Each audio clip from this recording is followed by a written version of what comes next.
Vitajte na kanáli Creeplusy.sk. Dnes vás vezmem na miesto, ktoré podľa mnohých svedkov doteraz dýcha strachom, temnotou a smrťou. Gallows Hill sa nachádza na okraji mesta Lancaster v Anglicku. Už od 16. storočia slúžil ako miesto verejných popráv. Bolo to vyvýšené miesto, ideálne, aby každý videl, čo sa stane s tými, ktorí porušia zákony. Ale Lancaster sa preslávil najmä jednou vecou – honmi na čarodejnice.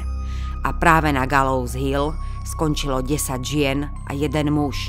Všetci boli obvinení z čarodejníctva. Rok 1612.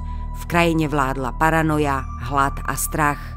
Každý, kto bol iný, podozrivý alebo len nežiaduci, mohol byť obvinený z čarodejníctva. Najznámejší prípad je o skupine ľudí Pendle Witches, ktorých zatkli, súdili a popravili práve na Gallows Hill. Ich údajné zločiny vraj otrávili susedov, vyvolávali búrky a uzatvárali zmluvy s diablom. No keď sa pozrieme hĺbšie, mnohé z týchto žien boli len chudobné alebo žili mimo spoločnosti.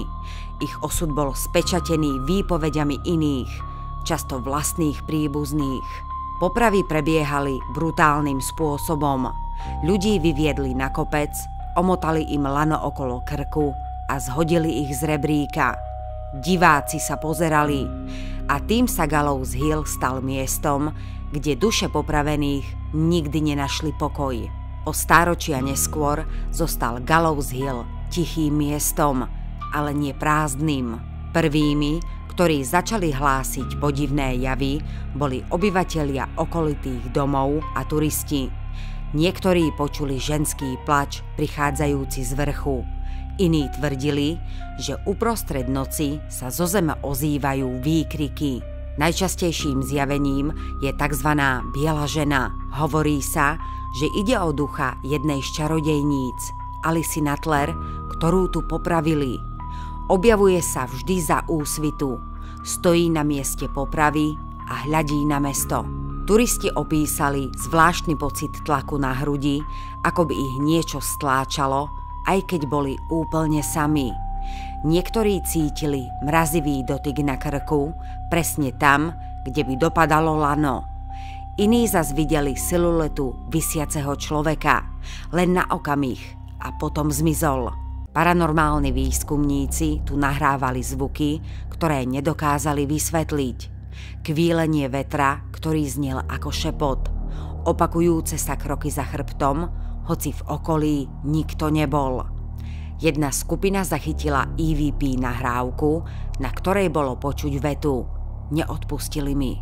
Dokonca aj mestská rada dostala v minulosti sťažnosti na zlé energie.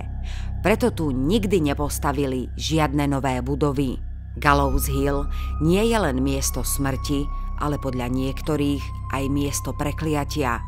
Miestna legenda hovorí, že pred popravou jedna z čarodejníc prekliala nielen katov, ale aj pôdu samotnú. V roku 1993 sa 2 študenti snažili natočiť dokumentárny film priamo na vrchu. Jeden z nich bol po návrate hospitalizovaný s psychotickými príznakmi. Tvrdil, že videl tváre, ktoré akoby vystupovali spod zeme a šepkali divné slová, ktorým nerozumel. Ďalší z jeho skupiny zmizol o týždeň neskôr, bez stopy.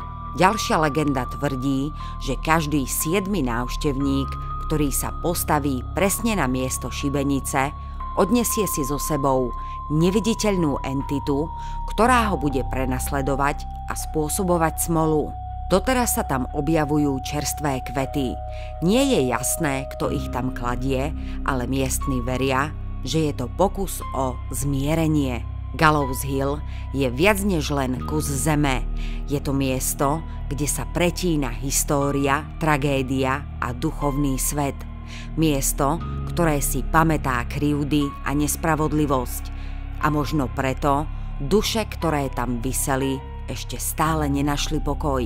Ďakujem vám za pozornosť. Ak sa vám video páčilo, nezabudnite dať odber. Pá pri ďalšom videu.